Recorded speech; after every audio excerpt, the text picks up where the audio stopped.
What's up? What's up? What's up? What's up? I like this beat.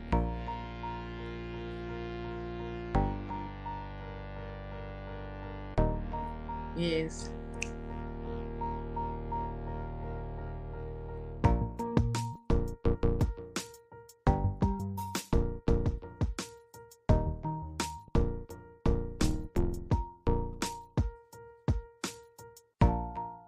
Okay.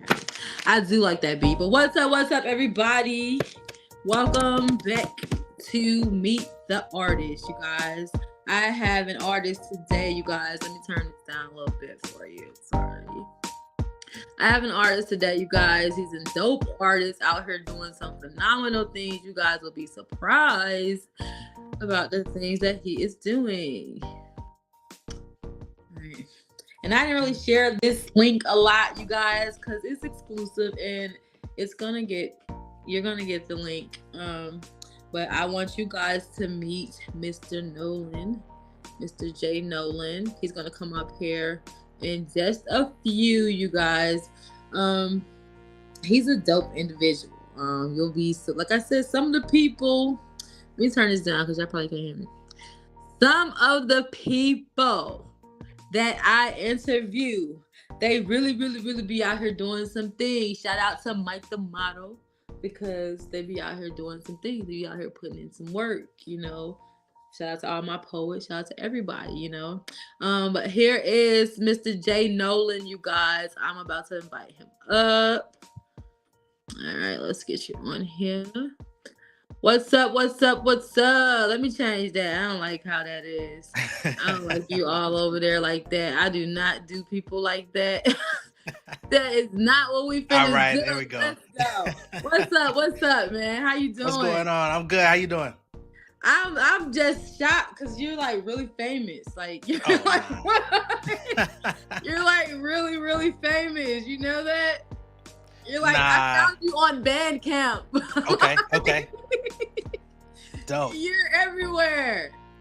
Like, you're out here. Like, let me introduce you the correct way. Let me turn my music down because I've been over here jamming. How you doing, Mr. J Nolan? I am Miss B. Welcome to Vibes Radio Show Podcast. This is Meet the Artist. What we do is we try to connect the music to the artist as well. A lot of people try to separate the two. I want people to know who they're listening to and what they're listening to.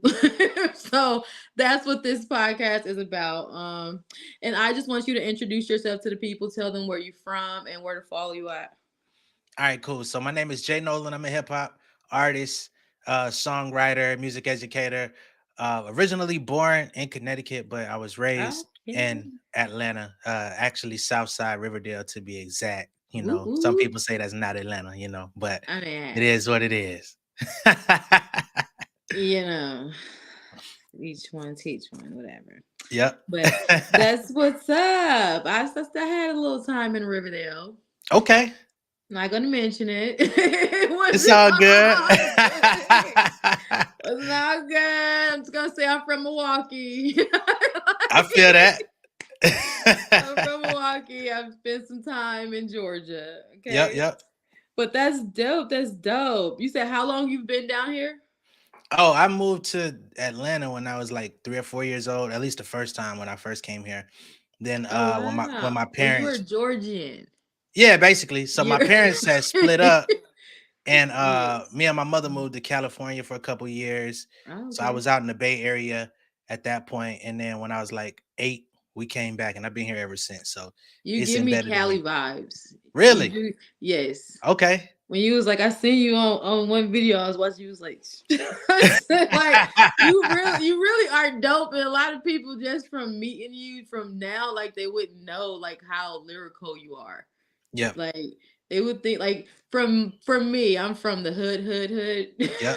A lot of girls of mine that's from the hood, they don't like the good guys. So they would call you like one of the good guys. They would Yeah. The hardcore rappers are the one that can really rap, but they're really not. Those really the ones that just be jibber jabbering, whatever. No offense to anybody. But that's usually what happens. Mm-hmm. So let's get into these questions then. How old were you when you first started rapping? I was 8 years old. Oh, that's dope. Yeah, so like my That's older kind of brother was doing it first, and he's 5 years older than me, so he was kind of like a primary influence on everything I had going on, especially because he was my older brother is born and raised in Connecticut, so he was bringing like the East Coast flavor down to Atlanta. You know what I mean? In the like mid to late '90s. So you got to think like Wu Tang mhm. was like big and like DMX and all that. So he was bringing that stuff down here, Oh, and I was dope, just like dope. following whatever he was on. So he was rapping, Yeah, you and give me. You got an old swag. once I kind of got bit by the bug, it just stuck. So, what age did you take it professionally? Did you realize that, hey, this is what I want to do? I think I realized that when I was about 14. 13 was when I started like really putting myself out there and broadcasting that I rap. So it was Right. like a time period where I just kept it private and was just studying. And then once I hit high school, it was pretty much like jumping out, like this is what I want to do, this is what I'm gonna do. And then of course, I would say probably Let me show. my junior year is when I decided like this is what I'm going to do, nothing else. Like I don't desire to do anything else. That was when, yeah. So high That's school. usually the time when you're like, oh my gosh, I'm about to graduate. What the, you Yeah, trying to know? figure it out. Like I was talking to counselors and they Exactly. like, "Hey, what do you want to do?" And I'm like, I'm an artist. I want to know how to do that." And That's they didn't right. really have no answers for me. So I just had to figure everything out myself. Hey, sometimes you gotta do what you gotta do. Well, I think your rap is so influential. Like you're talking about stuff like what but we're talking about the Chris Lowe experience. We're representing that same kind of thing, that positive rap. People don't think positive rap is cool anymore because they have so much of the nonsense Yeah. being promoted out And there. But I don't even really identify myself as a positive artist, because I think right, we never that comes, do. yeah, because it comes with a stigma like, oh, you positive, what's that supposed to be, Right. And so even if you rap about drugs and killing, you're still making it in a way where you're giving a message. right, right, right. You're telling a story. You're not just saying, hey, I shot somebody on the floor and they was just, Yeah, I smoked for the blunt sure. afterward. Like, For sure. I'm just saying. Like, make it make sense is what I'm Mm-hmm. saying, I guess. We Yep, have a lot of nonsense for rapping sure. going on. So I that's agree. all I'm saying. So well, let's get into these questions. What would you say to somebody who's doing the same thing as you, but doesn't have your same drive? Like I know a lot of Yeah. artists that are out here and they are dope, Yeah. but they just don't know how to like really push themselves. Okay. So I would say if you don't have the drive, let it go. Straight up. Quit now. Okay. You're gonna be disappointed in 3, 4 years. So stop. Hey, hey, some people But take them a long time. it ain't no time to waste, to be honest. I agree. I agree. But for somebody, if you have the drive and you just don't know what to do next, that I think that's a different Mhm. thing, right? So Right. if you have the drive and you're trying to figure things out, my advice would be, and you don't have to come to me to get it, but visit my website, pengameelite.com, get my There you book, The go. Pen Game Portfolio Volume 1 and 2, Hey, because I outline my life as an independent artist in those you books. did. And it goes from where I used to work 2 jobs to make ends meet to now I'm a full-time artist and songwriter that does Mm, this on a consistent basis. So if you're trying to do the same thing, then I would say get that information because it's going to teach you how to monetize your music. It's going to teach you all the ways that you could be collecting royalties on your music. It's going to teach you how mhm. you could get your music in different avenues so where you can get paid from it. But if you just going to the studio and thinking that's the end of the job, you're wasting your time. Exactly. So, what are some of the hardest challenges you dealt with as a rapper, as an independent artist? Um, that person that I was just describing, I was that person for probably like 5, 6 years. Mm, Like I just didn't know where to go next. Like I was doing little showcases. I was going out of town here and there doing shows and it just wasn't working. You know what I mean? Like I didn't mhm. understand why it wasn't working. I felt like, man, I'm dope. I know. objectively listening to my music is better than so many other people, but why is it not clicking? So I Exactly. wanted to quit in 2013. Like I had a real moment where I was gonna like leave rap and figure out my life.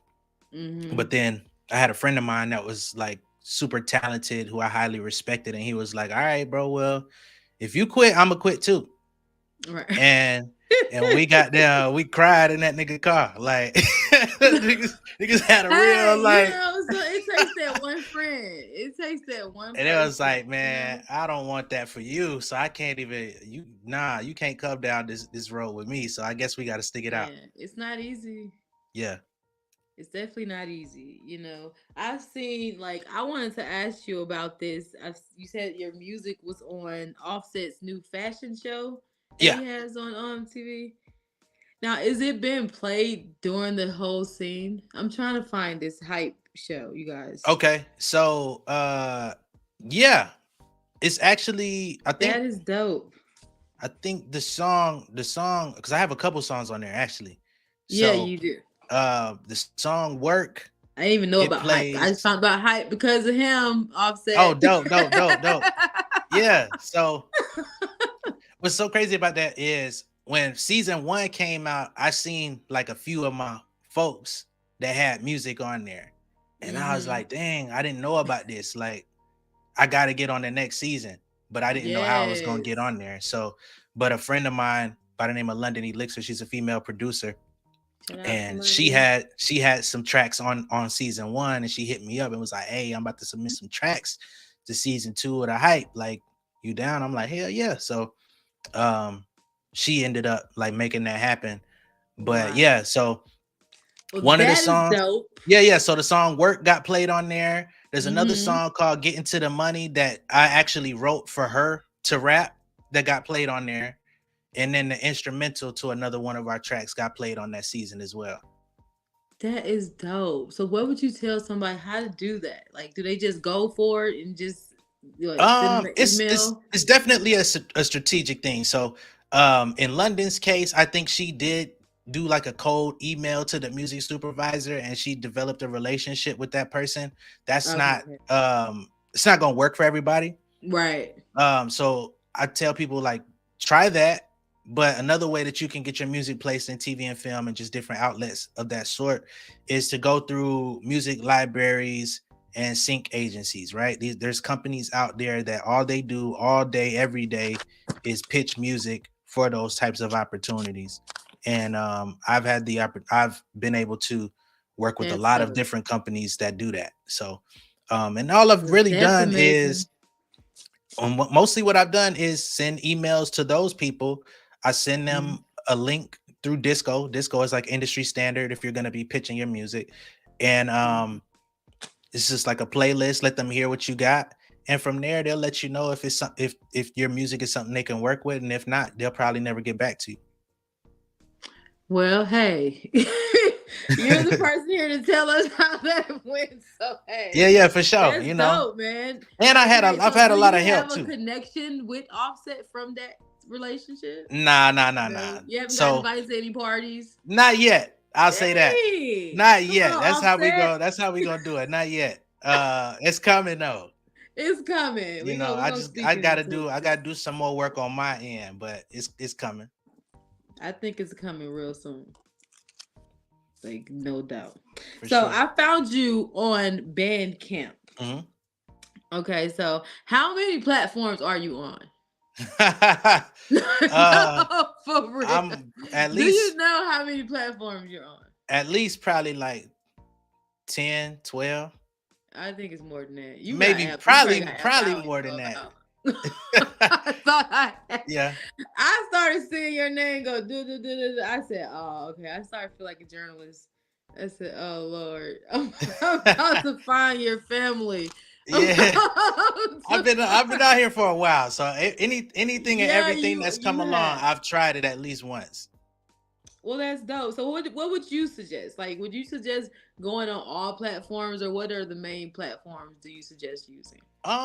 So I think everybody pretty much uses like the Instagrams, the TikToks, the YouTubes. I think Mm-hmm. YouTube is probably gonna be the best outlet for a lot of artists because honestly, if you can create content and like keep people engaged into your story and what you got going on, if you have a unique Right. perspective, it's open season for you to express yourself and for people to get to know you. And eventually, when people watch it, It's you can definitely monetize on it, right? That's the big right. thing because Instagram was paying people. They cut that out. They Right. just woke up one day and said we ain't doing it no more. So Mm-hmm. TikTok don't pay nobody. Like you got to be in the like top 1% of TikTok users to even make anything. So I say get on YouTube. But as far as like just marketing yourself, you have to like at least have a presence on everything because you never know where somebody's going to find you and engage with you. Exactly. Well, that's dope. Well, so do you consider yourself a brand or just an artist? Basically, are you a business or are you a businessman?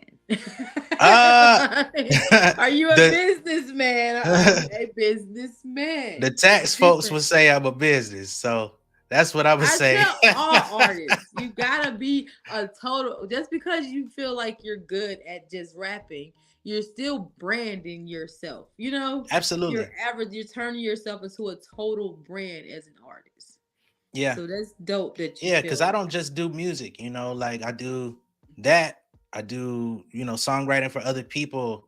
Like I do theme songs for YouTube channels and all type of that. stuff. Like it's Hmm. a full on, full scale business. And then on top of that, creating content. I've been hired to create content for other brands as well. So Now, are you on um Fiverr?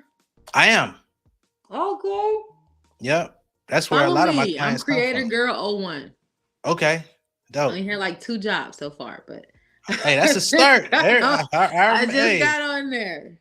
yes, I But got on Fiverr in 2018. I didn't start getting no traction until 2019 though. Like it's a process. okay.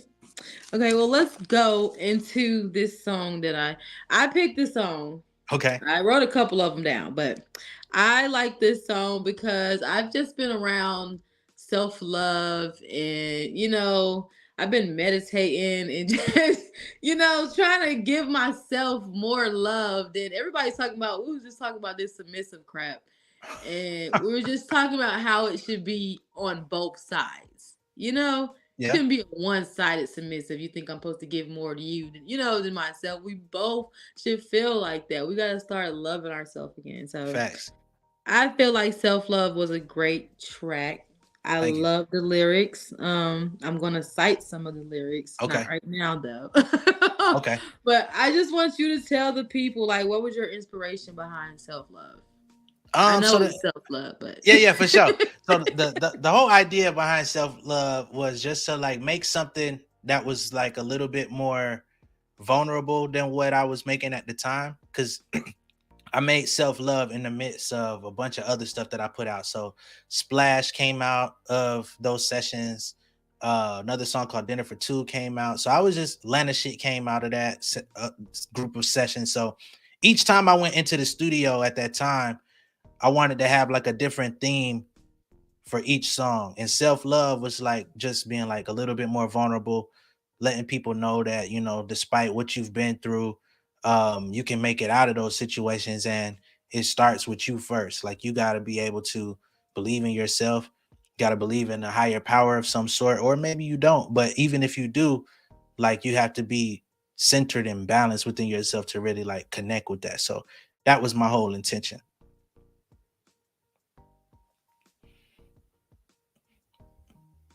Hey, she done disappeared on me. What's going on? But yeah, for anyone